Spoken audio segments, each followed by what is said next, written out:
Shalom à tous et à toutes. Nous sommes de retour pour une autre exposition des œuvres des ténèbres, en vue de vous ouvrir les yeux. Dans cette vidéo, nous allons exposer l'un des esprits les plus séducteurs et rusés au service de Satan, appelé l'esprit de Jézabel.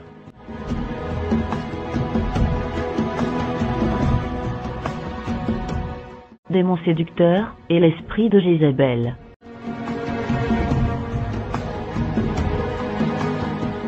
Le terme Jézabel vient de la Sainte Bible, spécifiquement des livres de 1 roi et de rois.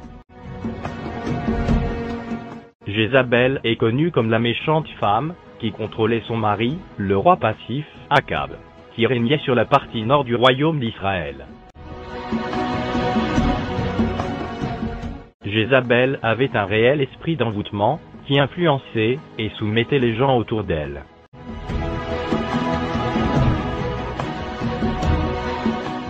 L'histoire biblique de l'esprit de Jézabel, le démon de la convoitise et de la séduction.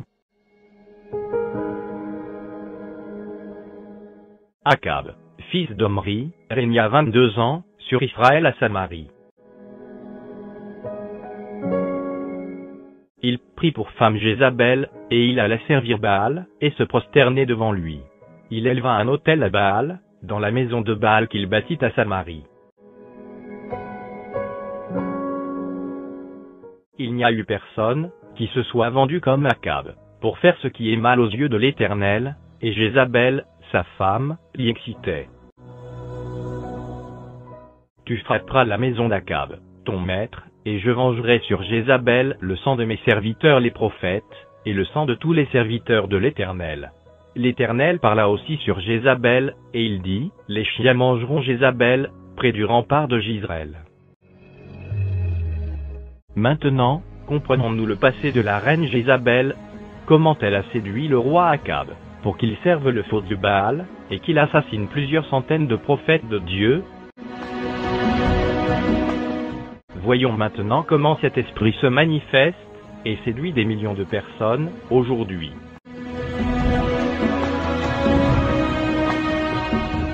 Les temps modernes et l'esprit de séduction.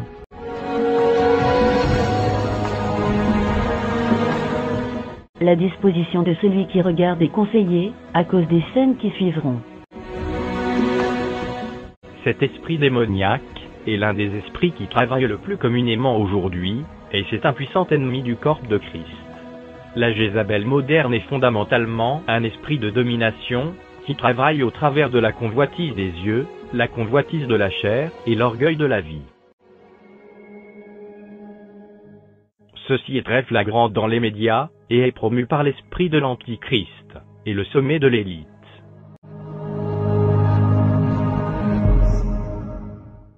Les femmes sont le plus souvent promptes à copier ces scènes sensuelles et érotiques, où les hommes sont particulièrement aveugles, et sont les victimes faciles de la subtilité de ces enchantresses.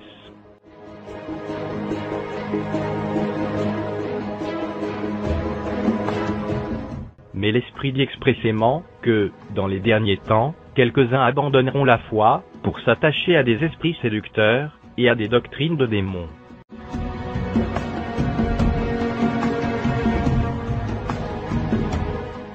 Cet esprit de séduction utilise les hauts niveaux de la magie noire et ne se manifeste pas uniquement au travers des gens. Mais son impact peut être vu dans les publicités, le divertissement, le nudisme, la pornographie, et bien plus.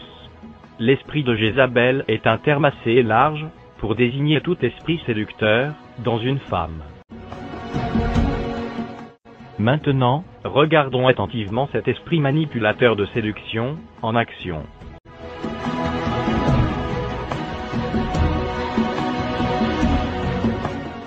La hiérarchie de l'esprit jézabélien de la convoitise. La programmation de la princesse.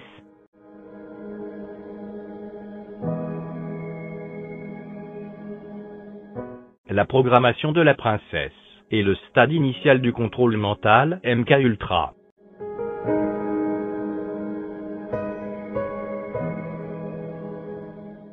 La programmation de la princesse commence au plus bas âge pour garder les jeunes filles loin du droit chemin.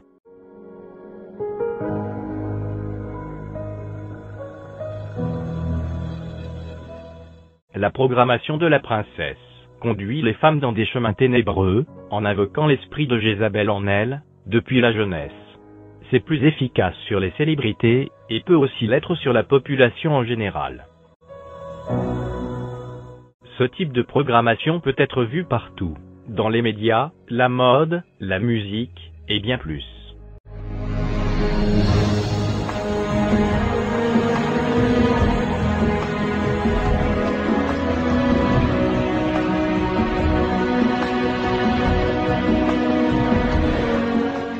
Ici, vous pouvez voir l'un des défilés de mode les plus occultes et symboliques de cette année 2016. Vous pouvez voir défiler plusieurs mannequins, belles et séduisantes, sous le contrôle de la technologie MK Ultra. Ce type d'image a un impact énorme sur le subconscient des femmes. Ce type de programmation a certainement ouvert plusieurs femmes à l'esprit de Jézabel, parce que plusieurs, en les imitant, se sont engagées dans l'agenda du système de l'Antichrist, la bête.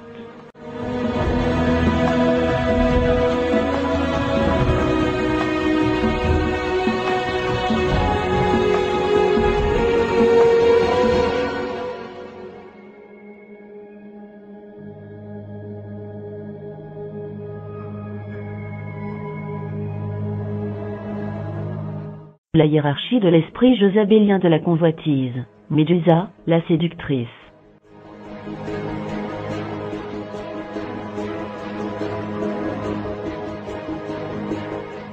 L'ancien mythe de Médusa le démon, selon la mythologie grecque.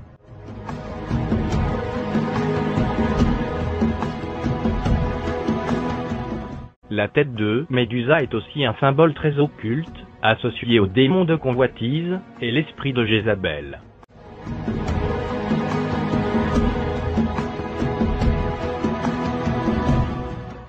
Selon la mythologie grecque, Médusa était autrefois une belle fille qui s'idolâtrait elle-même. Elle avait dès le départ l'esprit de Jézabel en elle. Elle était toute la journée devant son miroir et répétait combien de fois elle était belle. Cette obsession l'a manifestement conduite à devenir ce démon que nous connaissons, Médusa, l'esprit de convoitise. Le visage de Jézabel dans les médias. Médusa dans les films, la musique, les vidéos, la mode, etc. L'esprit de Jézabel a plusieurs visages. L'un de ces visages que l'élite d'Hollywood aime utiliser est celui de Médusa.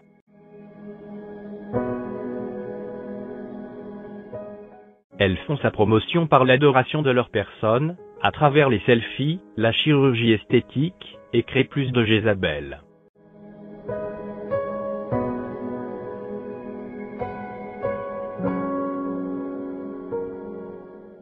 Versace.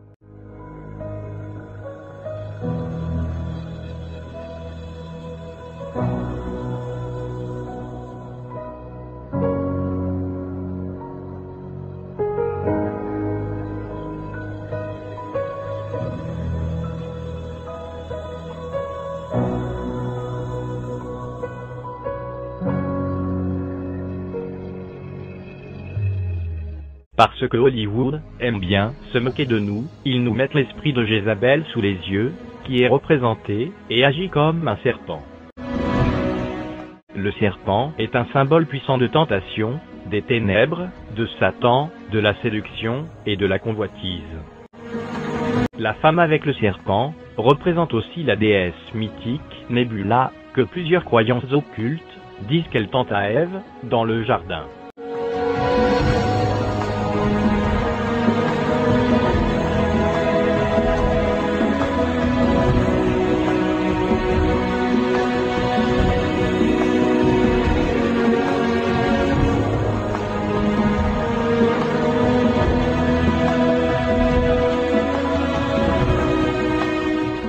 La hiérarchie de l'esprit jezabélien de la convoitise.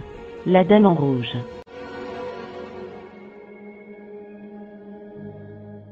La dame en robe rouge est l'arme secrète de Satan, des plus hautes sphères, de l'esprit de Jézabel. Elle représente tous les désirs charnels de sexe, d'argent, de pouvoir et de célébrité. À cause d'elle, vous choisirez les plaisirs charnels, au détriment de ceux qui sont spirituels ou célestes. Au travers d'elle, Satan aura votre âme. par la tentation, la séduction, la convoitise et l'orgueil. Elle vous attend à chaque carrefour.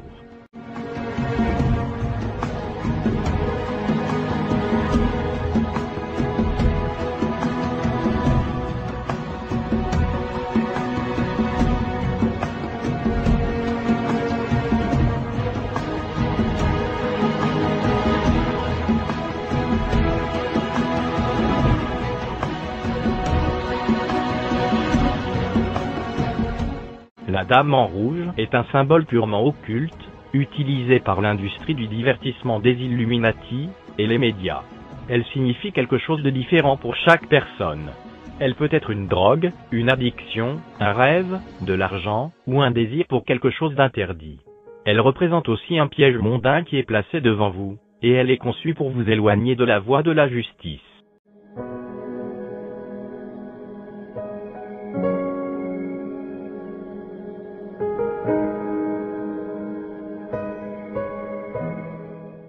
Comme vous l'avez vu, les caractéristiques de Jézabel constituent l'image de la femme émancipée. Beaucoup de femmes sont si séduites par les médias, tous les jours, qu'elles ont déjà l'esprit de Jézabel en elles. Spécialement dans cette génération. Jézabel est toujours sous les feux des projecteurs. Elle est toujours celle qui est au centre de toutes les attentions. L'attention est très importante pour les Jézabel. Ce sont des femmes errantes, et vous serez tenté de convoiter leurs yeux ou leurs lèvres.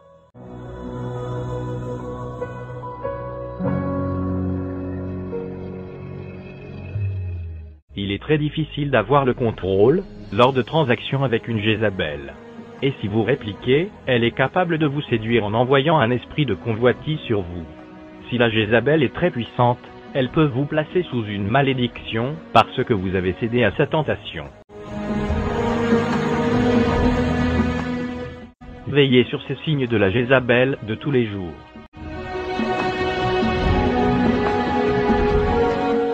Mais moi, je vous dis que quiconque regarde une femme pour la convoiter, a déjà commis un adultère avec elle, dans son cœur.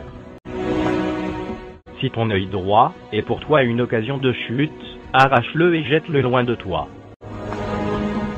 Les Jézabel aiment aussi opérer seules, et la plupart d'entre elles savent exactement ce qu'elles font, à certains niveaux. Mais chacun est tenté quand il est attiré, et amorcé par sa propre convoitise. Puis la convoitise, lorsqu'elle a conçu, enfante le péché, et le péché, étant consommé, produit la mort. Heureux l'homme qui supporte patiemment la tentation, car, après avoir été éprouvé, il recevra la couronne de vie que le Seigneur a promise à ceux qui l'aiment. Que notre Seigneur Jésus-Christ bénisse abondamment chacun de vous.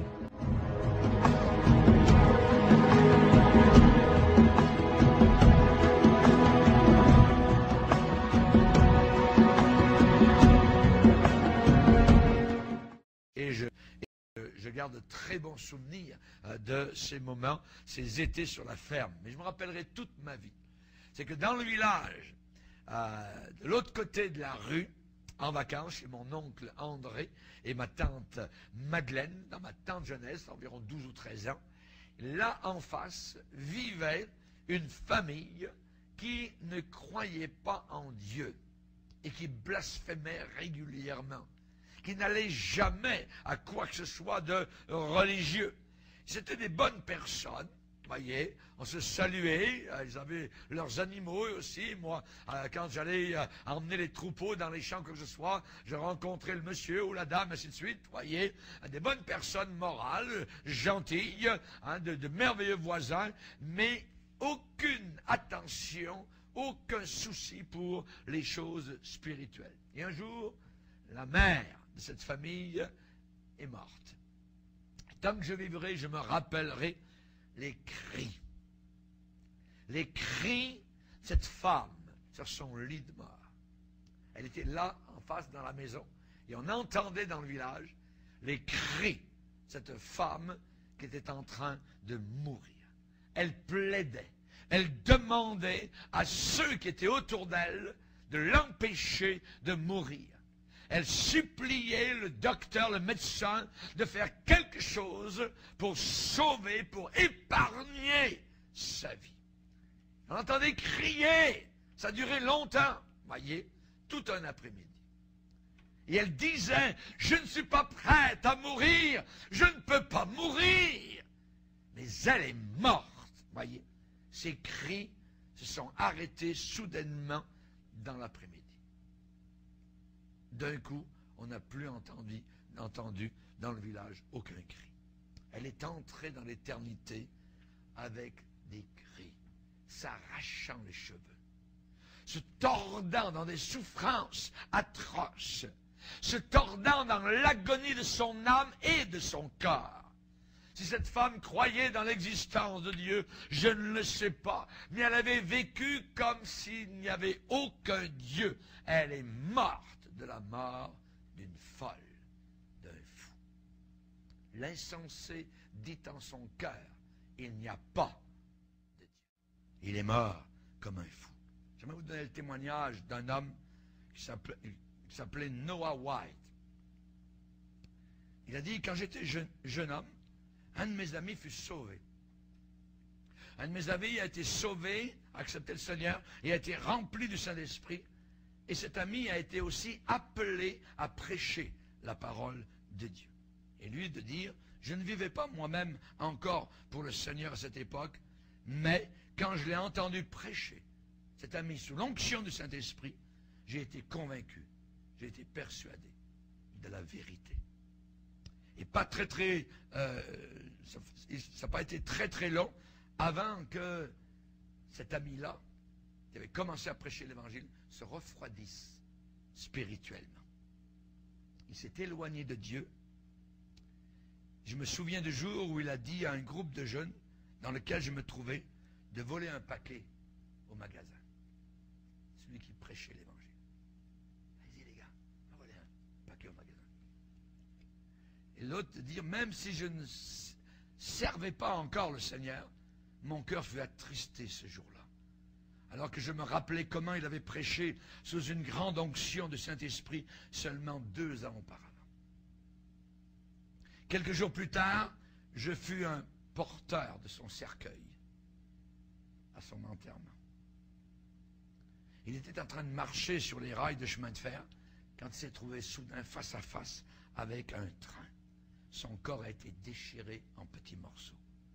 On n'a jamais su s'il avait volontairement marché devant le train ou s'était trompé à cause des doubles rails en pensant qu'il se dégageait du passage du train. On ne le sait pas. Je ne connais pas la relation de Willie avec Dieu à ce moment-là. Mais il est mort de la mort d'un fou, d'un insensé.